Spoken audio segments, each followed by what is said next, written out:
Evangelho de João, no capítulo de número 1 e no versículo de número 1.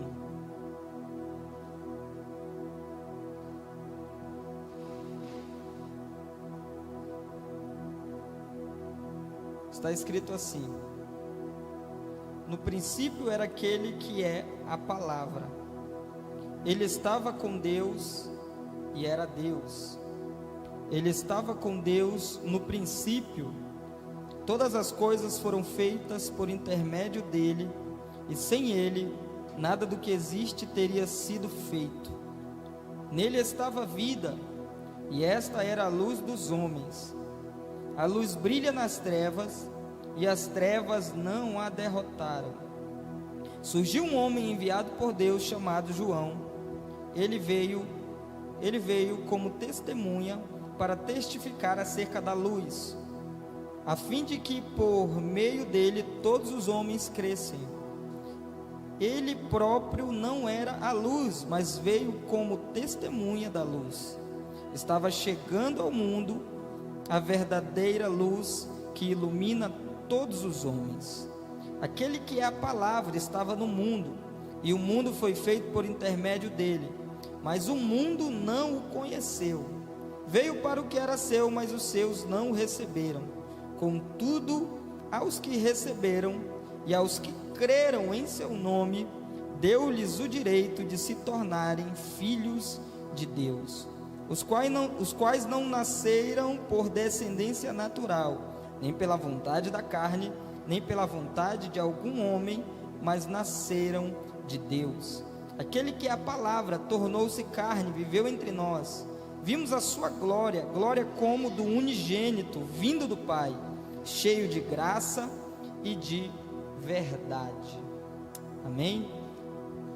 Pai, ilumina as nossas mentes, abre o nosso coração, que nós possamos ser edificados pela Tua palavra, sermos tocados no nosso espírito, que recebemos nessa noite a revelação da pessoa de Jesus, de uma forma singular em cada um de nós. Assim nós oramos em nome de Jesus. Irmãos, eu quero falar aqui sobre Jesus. Eu quero trazer nessa perspectiva que o próprio texto afirma,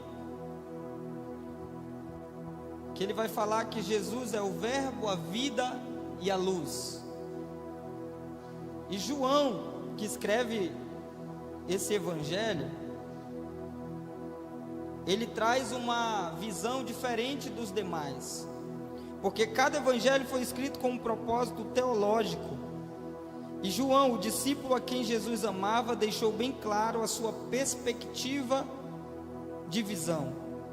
Mas estes foram escritos para que vocês creiam que Jesus é o Cristo, Filho de Deus.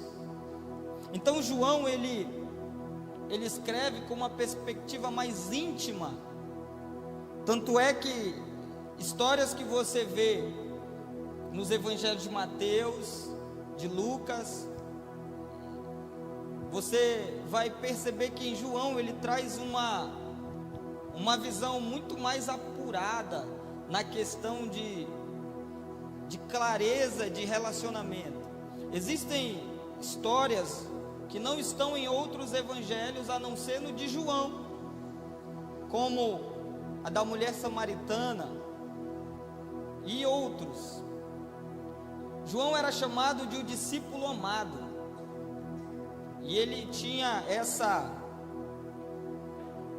conotação dada por ele mesmo, quando ele se denomina o discípulo a quem Jesus amava, o discípulo que participou da crucificação toda de Jesus.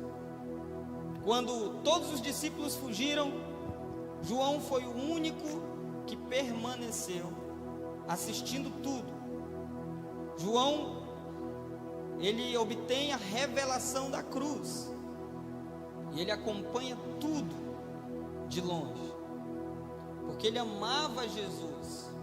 Não que os outros não amavam, mas o amor de João por Jesus, e é lógico, gerado por Jesus, foi um amor diferente dos demais.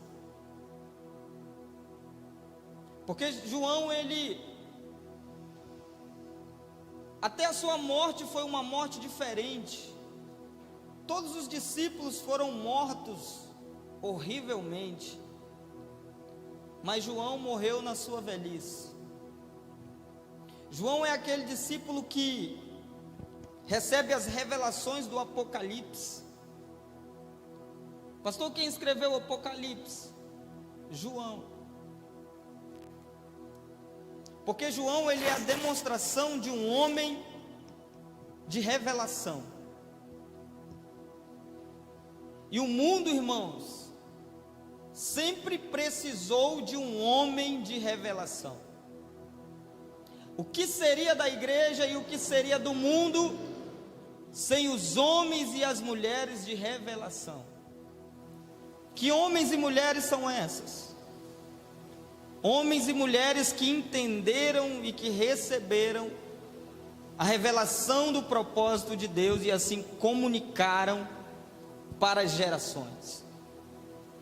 E que Deus possa levantar e continuar levantando homens de revelação.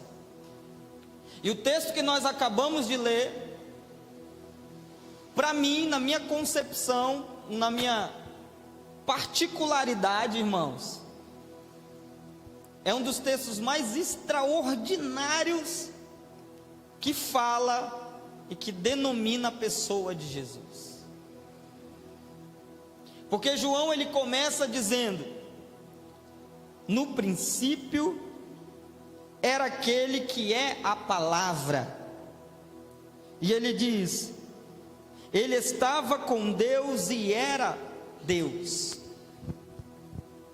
No princípio ele era a palavra. Que palavra? A palavra profetizada.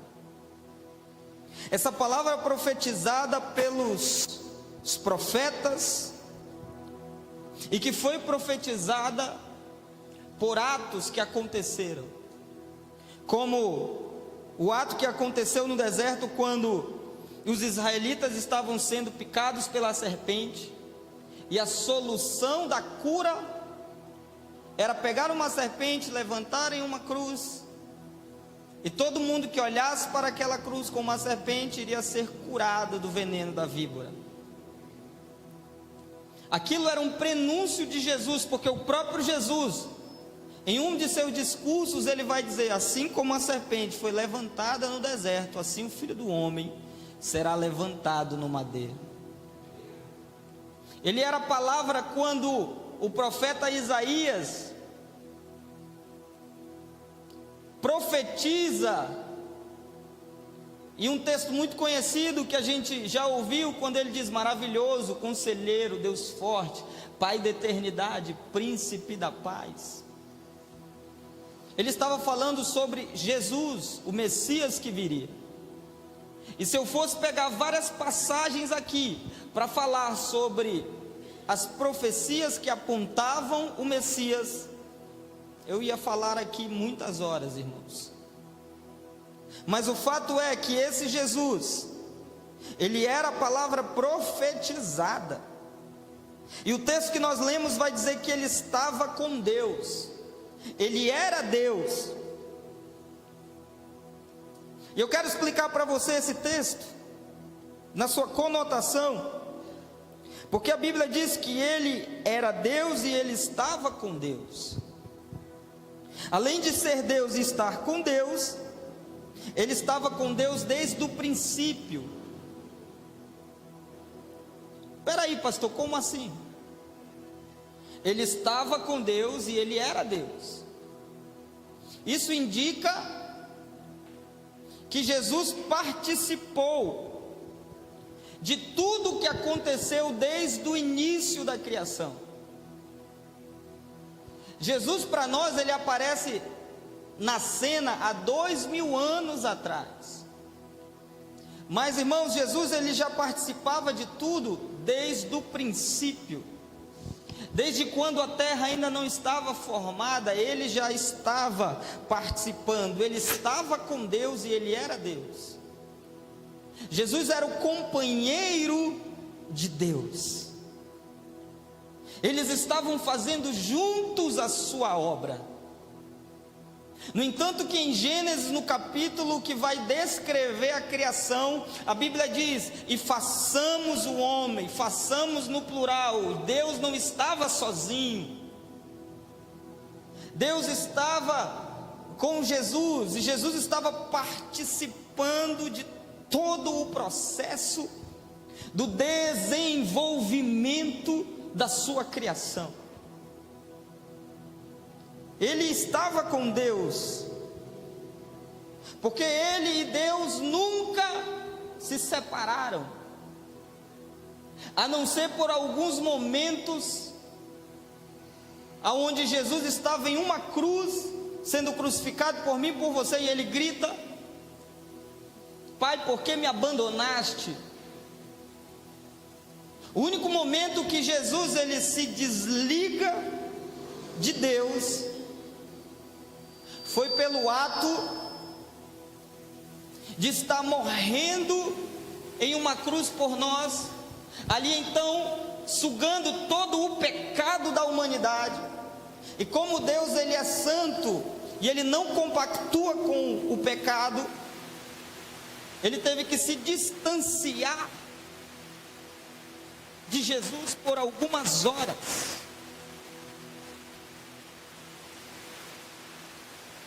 Eu acho que é o microfone.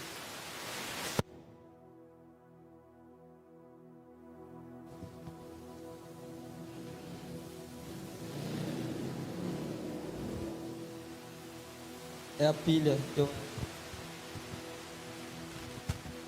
E quando ele teve que se distanciar por Jesus algumas horas, para ele foi algo muito difícil de viver. No entanto, que toda a crucificação de Jesus, ele não reclama. Os soldados batem em Jesus, colocam nele uma coroa de espinhos, cuspiram nele, açoitaram ele, maltrataram ele, e em todos os momentos ele está indo como uma ovelha muda ao matador. Mas o momento em que Jesus reclama é o momento em que ele está na cruz, prestes a morrer, e ele grita: Pai, por que me desamparaste? Eu vejo o desespero de Jesus, gritando porque o seu pai se distanciou dele por algumas horas, porque ele perdeu o contato, ele perdeu a conexão por algumas horas. Para Jesus, o mais doloroso não foi ser crucificado, ou ser pregado em uma cruz, ou ser cuspido. Para ele, o mais doloroso de todo o processo da crucificação foi passar algumas horas longe de Deus.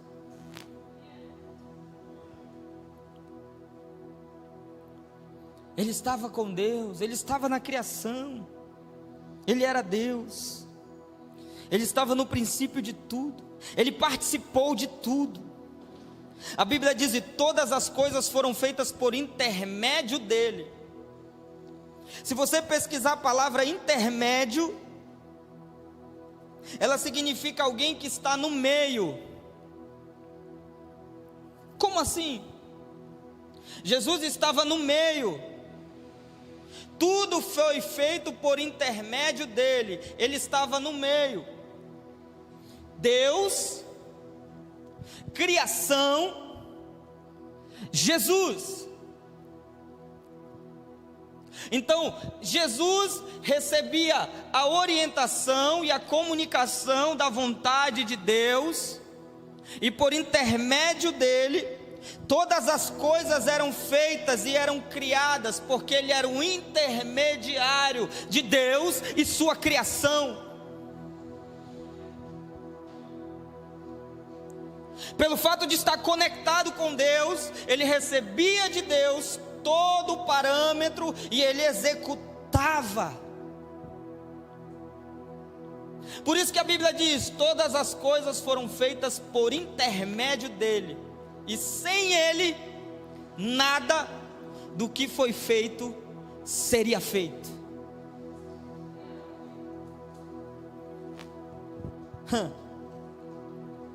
Ele entendeu a vontade do Pai e executou a sua vontade.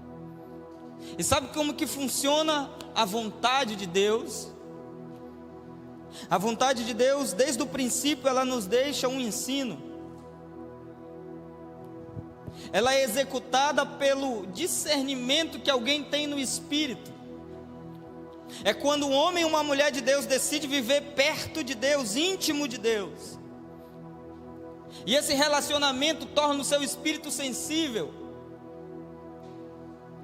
E o seu espírito sensível recebe a comunicação do Espírito de Deus, que sonda os pensamentos de Deus e traz ao nosso espírito. E quando nós recebemos a comunicação do Espírito, que já entendeu e que já está conectado com a vontade de Deus, e Ele fala ao nosso espírito, e a gente começa então a executar a vontade de Deus pela sua palavra. Talvez você me pergunte: pastor, como que eu vou fazer a vontade de Deus? Como que eu vou saber qual é a vontade de Deus para mim? Se aproxima de Deus, o teu espírito vai ficar sensível, o Espírito de Deus vai falar ao teu espírito, e você vai executar a vontade de Deus. Mas isso só é feito por intermédio de Jesus, porque Jesus te conecta ao Pai. Conecta ao Pai. Então tudo foi feito por intermédio de Jesus. Ele estava recebendo a informação do Pai e executava. E através da sua palavra, as coisas eram executadas. Mais ou menos assim. No princípio era o Verbo. Ele era a palavra. E o Verbo era Deus, estava com Deus e habitou entre nós. Ele era a palavra se personificou em carne, em um homem. E depois que ele morre em uma cruz, e ele reúne seus discípulos e diz: eu vou, mas eu volto, ele sobe. Então quando ele sobe, era como se as coisas funcionassem da seguinte forma: ele era a palavra, se personificou em um homem, e depois voltou a ser a palavra de novo.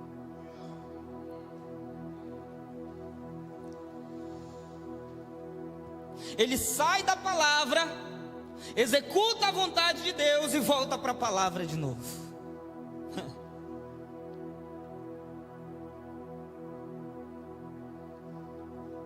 Esse Jesus que executou a vontade de Deus, e que era o Verbo encarnado, e que participou, e que foi intermediário de toda a criação, também era a vida. E a palavra de Deus vai dizer no verso 4: e nele estava a vida. Ele se torna a única esperança contra a morte. A solução da morte é Jesus. E deixa eu dizer algo importante para você. Ele não é apenas a vida, mas ele carrega uma imensa descarga de vida em uma alta voltagem. Ele não é apenas a vida, mas ele carrega sobre si uma grande carga de vida, como uma alta voltagem que vivifica todos aqueles que se aproximam dele. Efésios 2:1 vai dizer: nós que estávamos mortos em nossos delitos e pecados. Coloca aí, Juliano, Efésios 2:1. Efésios 2:1 vai dizer algo interessante: vocês estavam mortos em suas transgressões e pecados, nos quais costumavam viver quando seguiam presentes ordem deste mundo, e o príncipe do poder do ar, e o espírito que agora está atuando nos que vivem na desobediência. Mais um, Juliano. Anteriormente, todos nós também vivíamos entre eles, satisfazendo as vontades da nossa carne, seguindo os nossos desejos e pensamentos. Como os outros, éramos por natureza merecedores da ira. Todavia Deus, que é rico em misericórdia, pelo grande amor com que nos amou, deu-nos vida com Cristo quando ainda estávamos mortos em transgressões. Pela graça vocês são salvos. Então todos aqueles que se aproximam dessa vida recebem uma descarga de vida. E quando fala de mortos em seus delitos e pecados, eu imagino algo. Sabe o que eu imagino? Eu imagino uma pessoa morta. Tem aquelas pessoas que elas estão mortas e elas já estão ali no funeral. No funeral não, no velório. E elas costumamente ficam assim, né? Quando você morrer, você vai ficar assim também. Você olha sem sangue. Quando Paulo diz isso, eu imagino a gente dessa forma. Só que mortos em nossos delitos e pecados, vivendo uma vida totalmente controlada, inconscientemente por nossos desejos e pecados.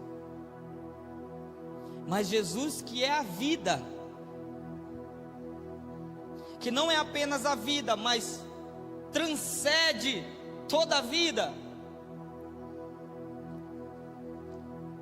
consegue ressuscitar, consegue vivificar todos aqueles que estão mortos em seus delitos e pecados, porque todos os mortos que decidirem chegar próximo de Jesus, eles vão ser vivificados pela alta voltagem de vida que habita nele. Ah, irmão, quando eu falo que Jesus é a única solução de tudo, eu não estou mentindo, é absolutamente tudo.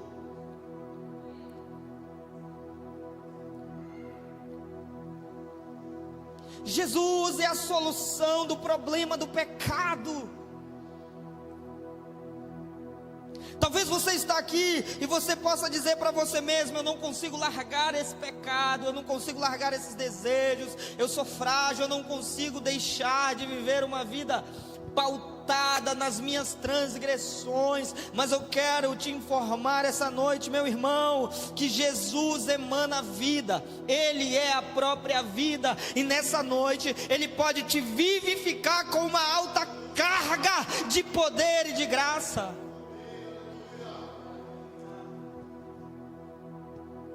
Algo pode mudar dentro de você, uma chave pode virar. Eu fico imaginando como que as pessoas falam tanto de avivamento, uma palavra que não está na Bíblia. A palavra avivamento você pode olhar de, como diz o caipira, de cabo a rabo. Essa palavra não existe na Bíblia.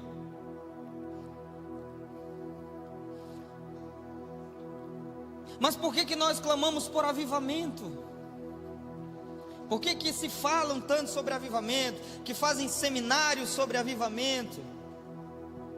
Porque a palavra avivamento deriva da palavra vida.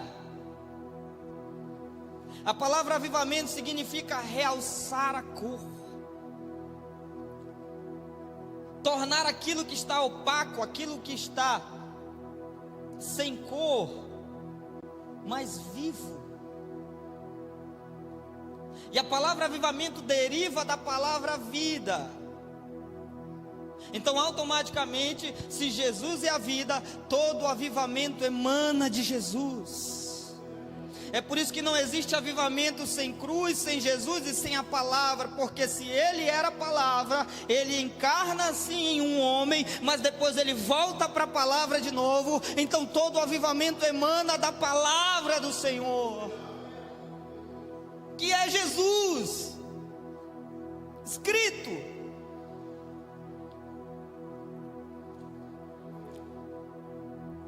E se nós queremos viver um avivamento interno na nossa casa, na nossa família ou em qualquer lugar, irmão, está aqui a solução. Ele é a vida.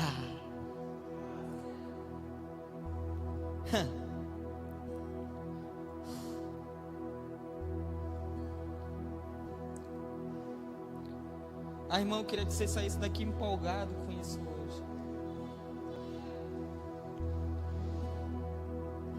Ele é a vida. Ele mesmo disse: eu sou o caminho, a verdade e a vida. Todos os homens mortos por seus delitos e pecados, que se aproximaram da vida, foram reanimados, receberam um choque,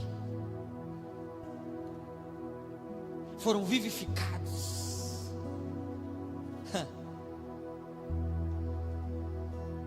Foram reanimados. Então, irmão, nunca pense que você será animado por alguma coisa externa ou por alguma coisa criada ou momentânea. A única coisa que pode te reanimar, te vivificar é Jesus.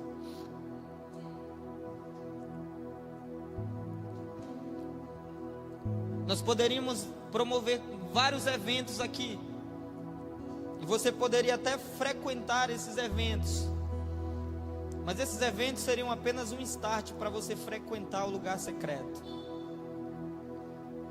Porque é nesses eventos, nessas conferências, nesses movimentos, você é ativado para você ir para o lugar secreto. Porque a vida vai emanar do lugar secreto, vai emanar do relacionamento com o Senhor. Isso é uma resposta para você que é inconstante, homem de ânimo dobre, inconstante em seus caminhos, que não sabe o que quer da vida. Um dia quer uma coisa, outro dia quer outra.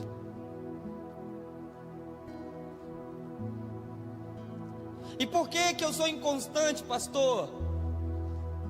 É porque você não frequenta a vida. Irmão, eu costumo dizer, e agora eu uso as palavras do Marco Feliciano, recarregando as baterias. Eu me comparo assim com Jesus. Todos os dias que eu me relaciono com Ele é como se eu pegasse uma tomada, ligasse dentro de mim, colocasse aqui em mim uma entrada e colocasse em Jesus, e Ele me recarregasse. Todos os dias a vida que tem nele, Ele é a vida, passa para mim, e todos os dias eu sou vivificado.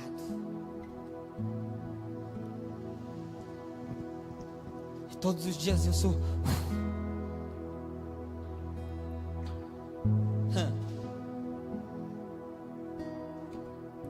Ele não é apenas a vida, mas Ele também é a vida que venceu a morte.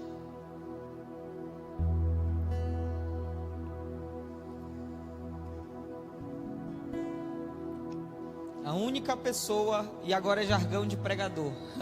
Tem aqueles pregadores que quando eles falam, Maomé foi um homem incrível, mas morreu e até hoje está enterrado lá não sei aonde. Tem esse pregador que fala assim, Buda foi um homem incrível, mas foi enterrado não sei aonde, até hoje a sua sepultura está localizada em tal lugar. Qual é o outro? Joseph Smith foi um grande homem de Deus, morreu em tal ano, está sepultado. Jesus de Nazaré morreu há 2000 anos atrás, está sepultado aonde? Não está, porque seu túmulo está vazio.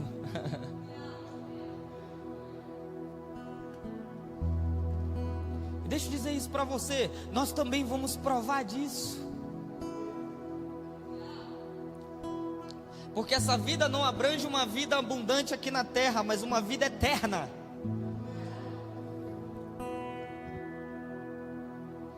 Alguém que foi alcançado por essa vida está garantido na vida eterna. E se nós vivemos no máximo 80 anos aqui, irmão, tem uma eternidade nos esperando.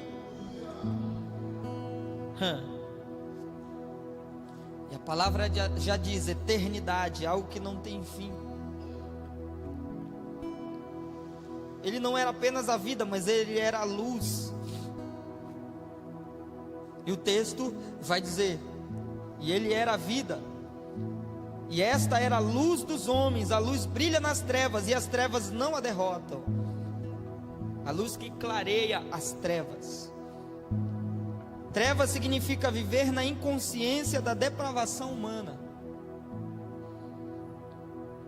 Trevas é alguém que vive com a sua mente cauterizada. É alguém que vive na escuridão. Mas Jesus, que é a luz, irmão, ele chega dissipando todas as trevas.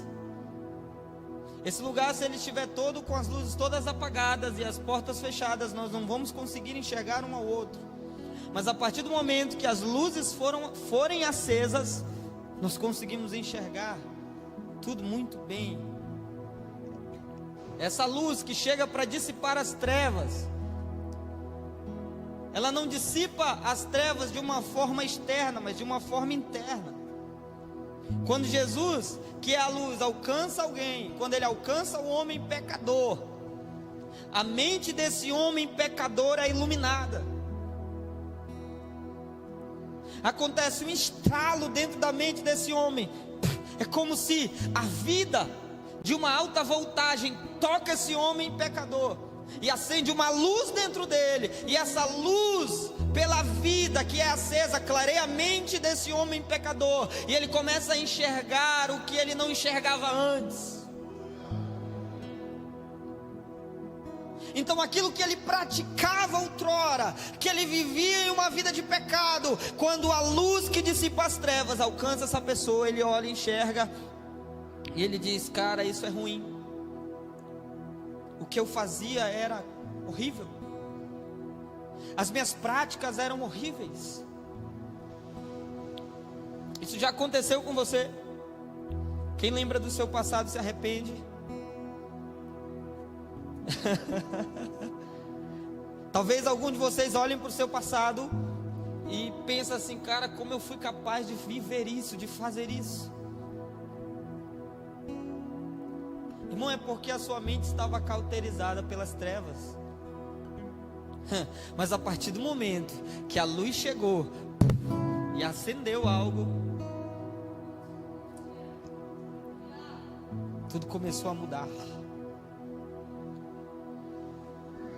E o melhor, irmão, quando essa luz alcança alguém, já era, porque as trevas não podem derrotá-la.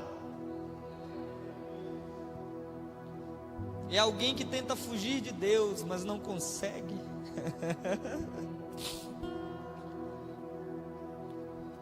É alguém que de todas as formas tenta fugir de Deus, mas sempre a luz que um dia clareou a sua mente sempre vai estar lá.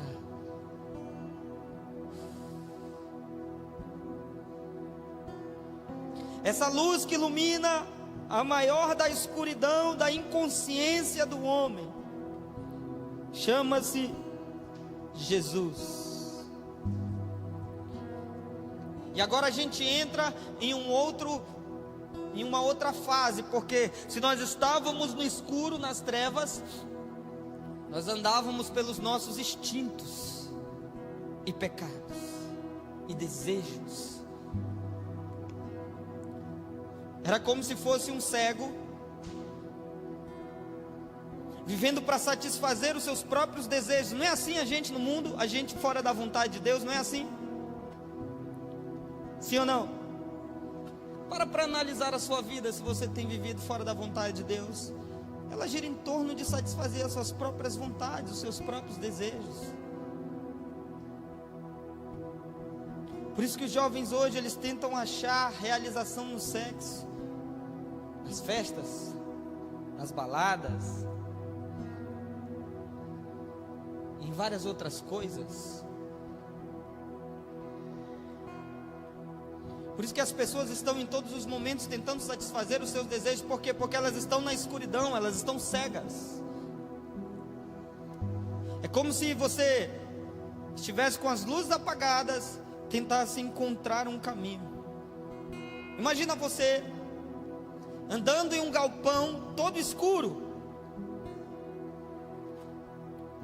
e você está horas tentando achar essa porta de saída. Horas.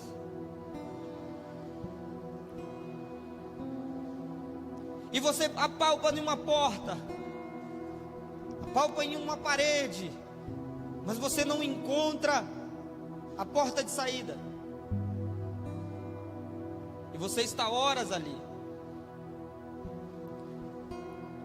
E de repente alguém chega e aperta no botão da luz.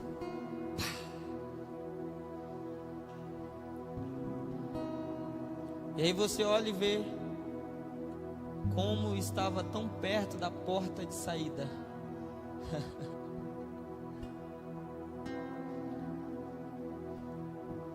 Muitos de nós estávamos assim, ou talvez alguém que está aqui está assim.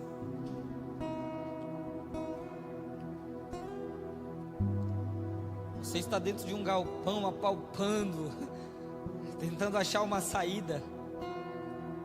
Mas meu irmão, muitos de nós só encontramos a saída quando uma luz é acesa dentro de nós.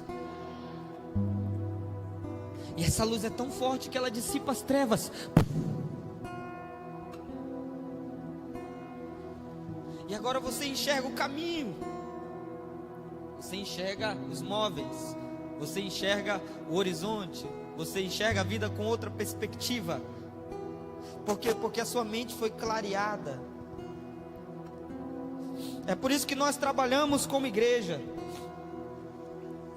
É por isso que todos os dias nós estamos aqui desenvolvendo algo para o Senhor. Porque a mesma luz que me encontrou e que encontrou qualquer dos irmãos aqui que estão nessa noite, nesse lugar, nós também queremos espalhar essa luz por todo o bairro da Compensa e pela cidade de Manaus. E onde estiver alguém preso em um galpão, em um quarto, em uma sala escura, nós queremos transportar essa luz e clarear a vida dessas pessoas através de Jesus. É por isso que essas portas estão abertas. É por isso que nós estamos pregando todos os dias. É por isso que esses jovens e esses homens que servem nesse lugar estão dedicando a sua vida. Para quê? Para que essa luz alcance o máximo de pessoas possíveis.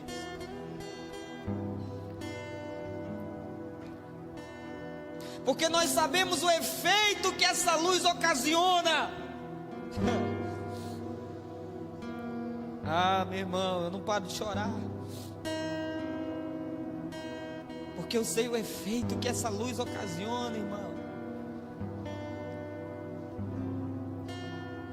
Quando alguém é alcançado por essa luz, ele pode ser o pior dos pecadores, o pior dos seres humanos. Mas se essa luz alcançar essa pessoa,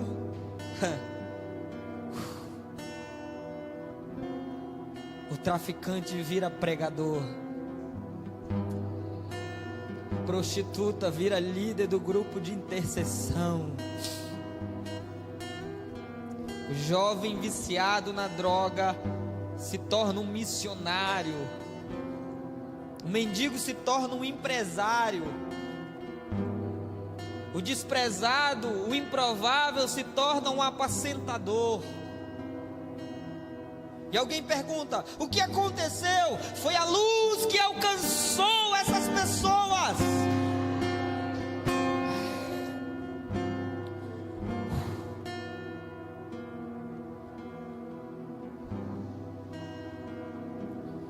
Ah, irmão, essa luz dissipa as trevas. E o texto continua dizendo: e João Batista veio anunciar a luz, e ele não era luz, mas ele veio para que todos conhecessem e recebessem essa luz. E é assim que acontece com a gente. Você que é salvo em Jesus, você que trabalha nessa igreja, você que faz parte dessa comunidade, deixa eu dizer isso para você: nós somos os João Batistas. O nosso papel é o papel do João Batista. de anunciar, de preparar o caminho para essa luz. O texto deixa bem claro, ele não era luz, mas ele veio preparar o caminho. Então você, meu querido, se responsabilize entendendo que você é alguém que Deus escolheu para esse tempo, para espalhar essa luz. Entenda, irmão, existem tantas pessoas precisando serem iluminadas por essa luz.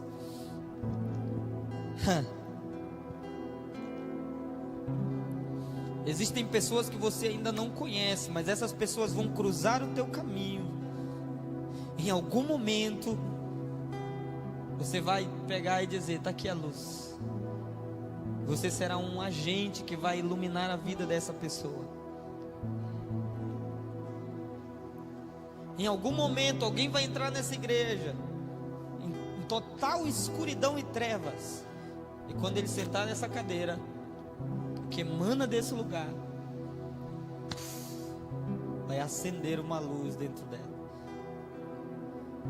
Ficou até legal, né? Acender uma luz.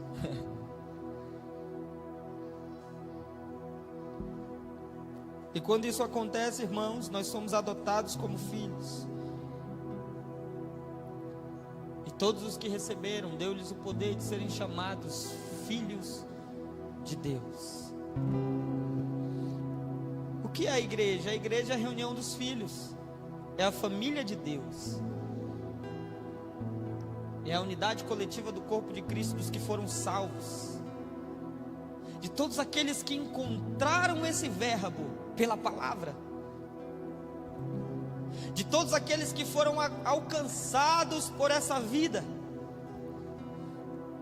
e todos aqueles que foram clareados por essa luz, se tornaram filhos, adotados, e agora todos participam de uma comunidade de fé, onde um olha para o outro e diz: cara, que Deus abençoe, irmão. Não é assim que a gente fala? Pai do Senhor, irmão Cleuson. Pai do Senhor, irmão Jefferson. Pai do Senhor, irmão. Por que a gente chama um o outro de irmão? Porque nós somos irmãos, irmão. Todos nós fomos adotados por Deus como filhos. E o nosso irmão mais velho é Jesus,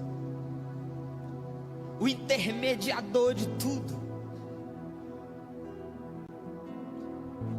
E por isso que nós nos reunimos. Tem gente que diz: para que está na igreja todo dia? Para que está na igreja toda semana? Irmão, a gente está aqui porque a gente encontra aqui a reunião dos filhos. Por isso que a igreja tem que ser o lugar mais perceptível e mais sensível para a atuação do Senhor. É por isso que a glória não pode ser do homem, tem que ser de Deus. Porque se o homem começa a tomar a glória, começam então as disputas. E os filhos que eram para serem unidos, agora eles estão se degladiando. Não, irmão, a igreja é o lugar dos filhos, que foram alcançados pelo verbo, que receberam essa vida e que foram clareados por essa luz. Jesus, o verbo, a vida, a luz. E é por isso que hoje nós vamos cercar a mesa, a Santa Ceia do Senhor. A ceia não tem a ver com pecado individual, irmão. Sabe por que tem gente que não vem no dia da Santa Ceia? Porque ele pensa assim: eu não sou digno, eu pequei, eu errei essa semana, eu vacilei. Porque foi ensinado para nós que a Santa Ceia tem a ver com um pecado individual. Eu briguei com a minha esposa, eu pequei, eu errei. Irmão, não tem nada a ver com pecado individual. Paulo vai nos ensinar sobre isso, e ele diz que é um pecado de não discernir o corpo.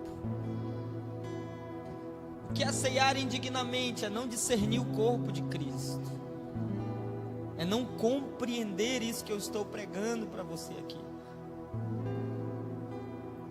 Então todas as vezes que nós estamos divididos, que nós não agimos como um corpo, como uma família de Deus, é quando há divisões, é quando há brigas, é quando há facções dentro de uma congregação, dentro da igreja. É por isso que ele diz: examine-se o homem a si mesmo, porque a ceia significa união, unidade. Então é uma hipocrisia eu tomar a Santa Ceia, sendo que eu estou com um problema com meu irmão.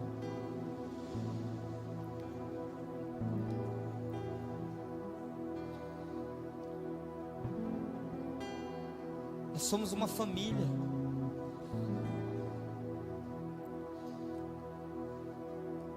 Todo mundo com as suas diferenças. E a palavra já diz família. Seu marido é igual a você? Seus filhos são igual a você? Todo mundo são diferentes, sim ou não? Você suporta seu marido porque você fez uma aliança com ele, sim ou não? O bicho é chato, né? Ronca que só à noite. Mas você atura, por quê, pastor Rogério? Porque foi feita uma aliança. A sua esposa, você atura, né? Meu Deus, tem umas esposas aí que eu não vou nem entrar, porque fica pro culto de casais, de família. Mas por que você atura? Porque você tem uma aliança. E quando Jesus estipula a Santa Ceia, o que ele diz, irmão?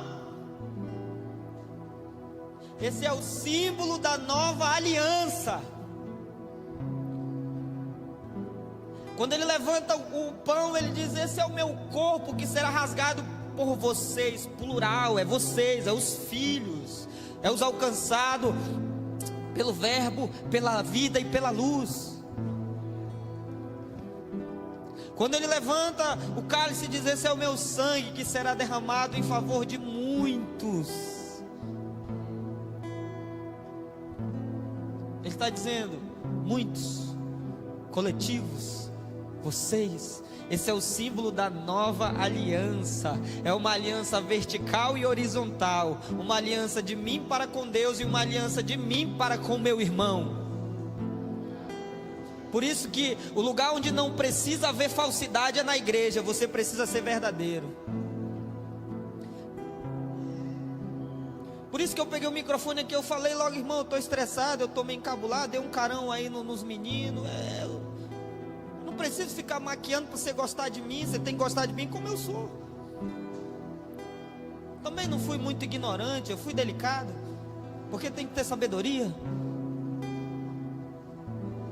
Mas tem dia que eu venho aqui no púlpito e eu venho feliz, alegre, brinco, não é assim, irmão? Quem lembra dos dias que eu conto piada aqui no púlpito? Nós somos assim. É uma aliança vertical e horizontal. Por isso que quando eu estou aqui, eu vejo meu irmão com dificuldade, eu tenho que me preocupar com ele. Por isso que quando meu irmão não vem para a Santa Ceia, eu tenho que ligar e perguntar: e aí, irmão, o que aconteceu, cara? Você não veio hoje no culto?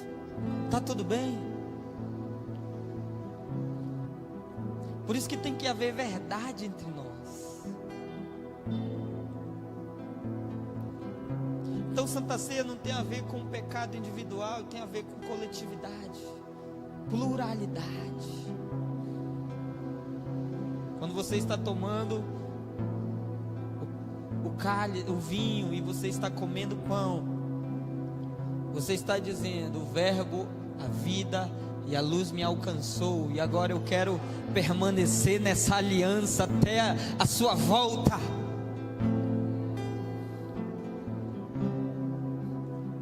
E não apenas, Jefferson, nessa aliança dele. É por isso que existem os desigrejados, porque eles pensam que é só algo. É vertical ou horizontal? Vertical.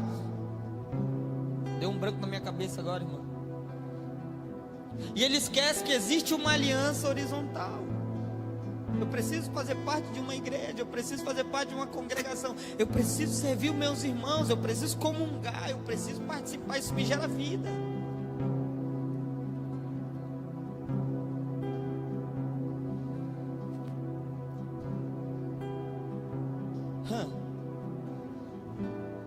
E todas as vezes que nós provarmos do pão e beber do vinho, estamos anunciando a morte de Jesus até que Ele venha. E eu confesso para vocês, às vezes eu estou em umas crises que eu fico dizendo: Jesus, volta logo. Mas enquanto Ele não voltar, nós estamos cercando a sua mesa. E para finalizar, para a gente cear, isso aqui também é um ensaio.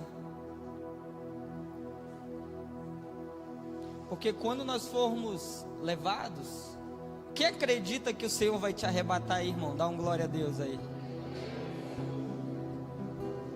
Quando você for arrebatado, ou se você morrer hoje ou amanhã ou depois, salvo em Jesus, no dia que Ele buscar a sua igreja, irmãos, vai ter uma festa. E a Bíblia diz que são as bodas do Cordeiro. É uma grande ceia. E haja mesa para os salvos partilhar. Mas nós vamos cear com Ele. Então isso é um ensaio. Eu quero convidar os irmãos que vão servir. Irmão Gerson, a irmã Dani.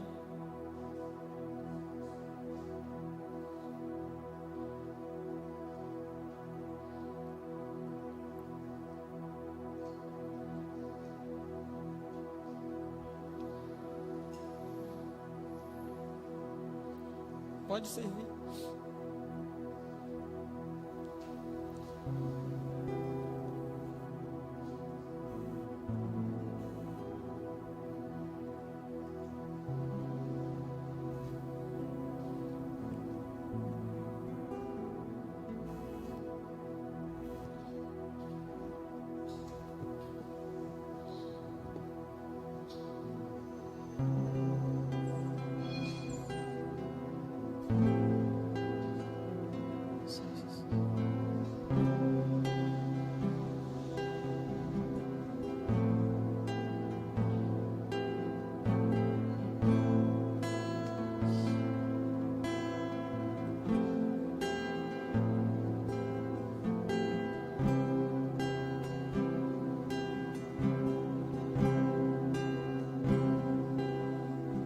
Deixou, morreu em meu lugar, Jesus, Filho de Deus, Tu és Jesus, Filho de Deus, seja exaltado,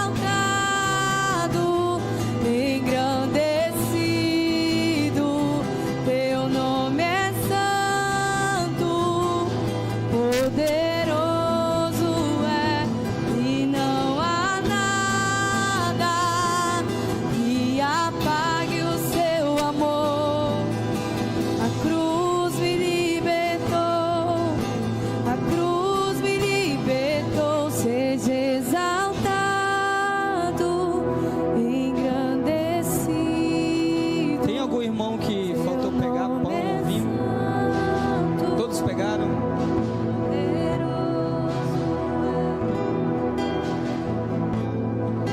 Convido os irmãos a se colocar de pé.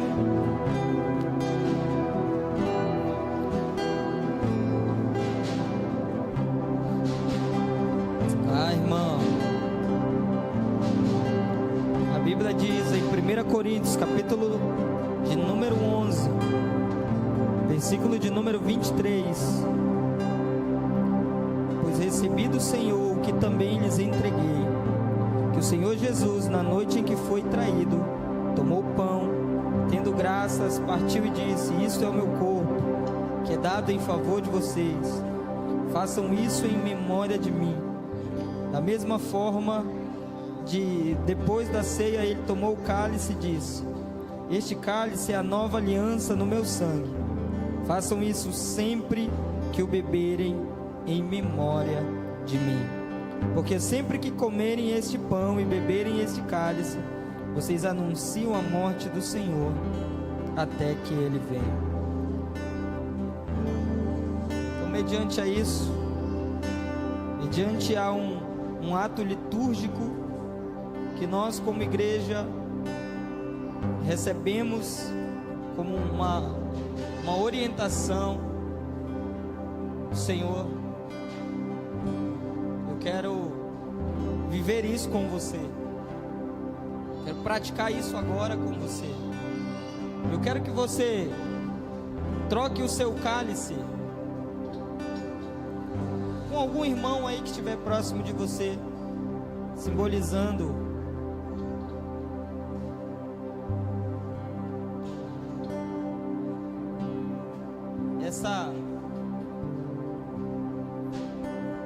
esse relacionamento, essa proximidade.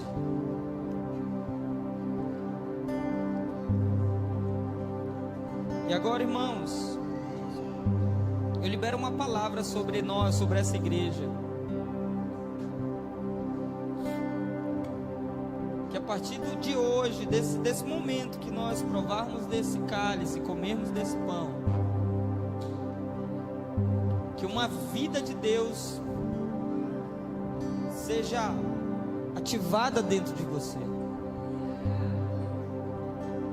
que a luz clareie o seu entendimento, que essa atmosfera gostosa cure pessoas aqui nessa noite, porque eu creio que Deus pode te curar essa noite dessa enfermidade.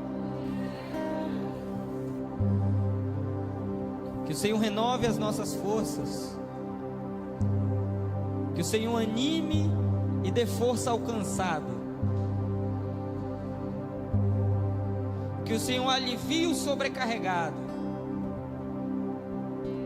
e que juntos possamos avançar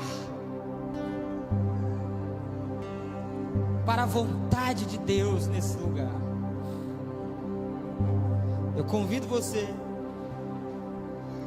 a comer do pão e se deliciar do pão que representa o corpo de Cristo.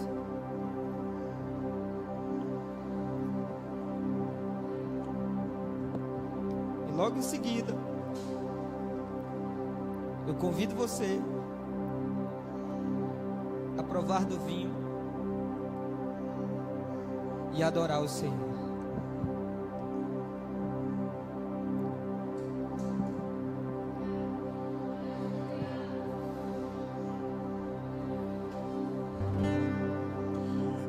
De cruz se erigiu, nela um dia fugiu, como emblema de vergonha e dor.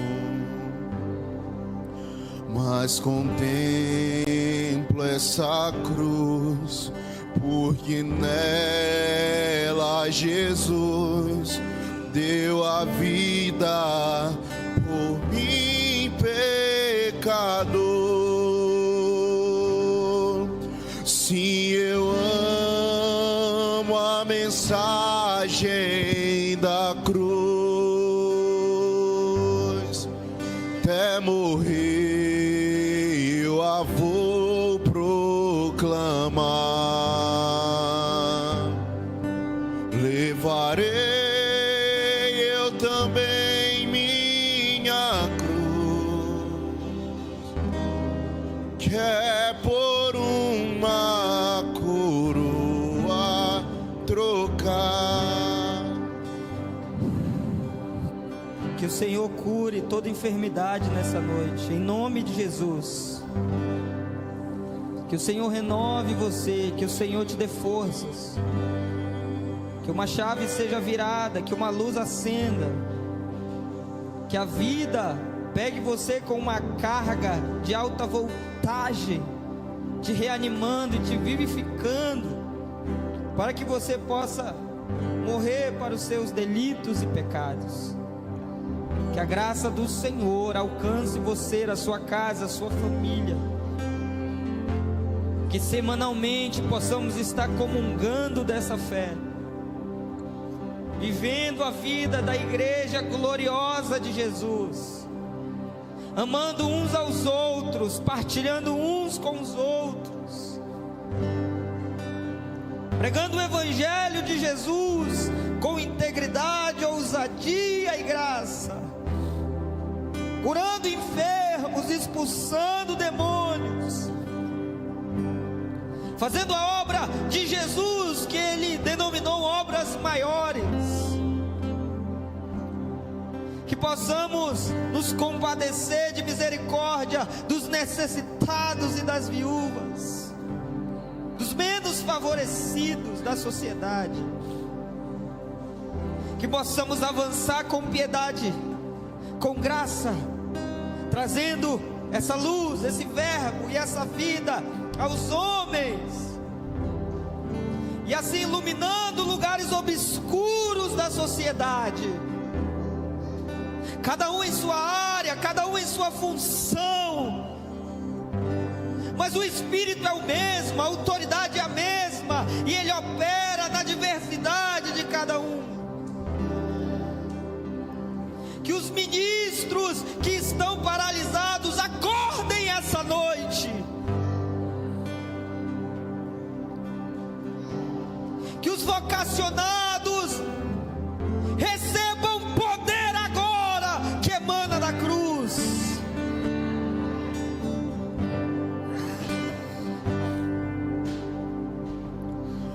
Porque Ele vive,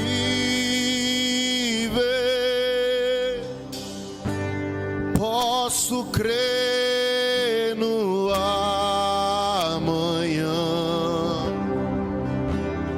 Porque Ele vive,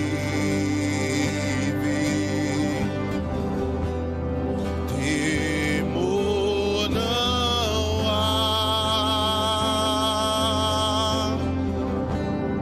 mas eu bem sei, que a minha vida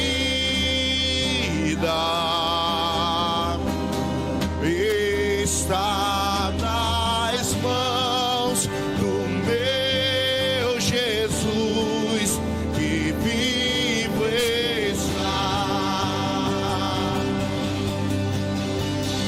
Porque Ele vive,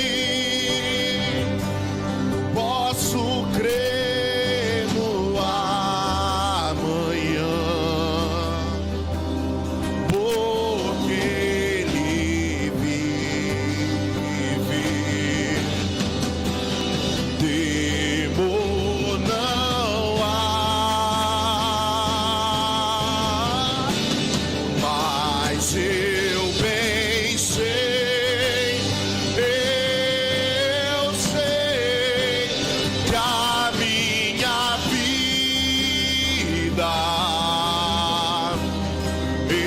está nas mãos do meu Jesus, que vivo está. Mas eu bem sei, que a minha vida está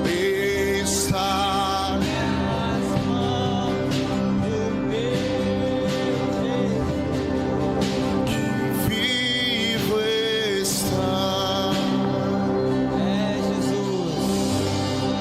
Tem alguém que quer entregar sua vida ao Senhor? Quer reconciliar? Quer entregar sua vida? Quer reatar o relacionamento? Quer ser vivificado por Jesus? Quer viver uma nova história, um novo momento? Quer ser alcançado por esse verbo, por essa vida e por essa luz? tiver alguém essa noite, eu te convido. Vem fazer parte dessa família. Vem fazer parte disso tudo. Vem viver dias incríveis com o Senhor. Se nessa noite tiver alguém, eu te convido. Se não tiver, nós vamos encerrar e nós vamos para casa.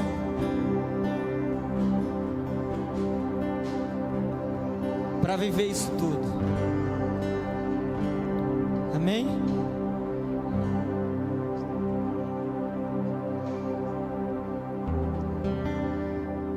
Glória a Deus.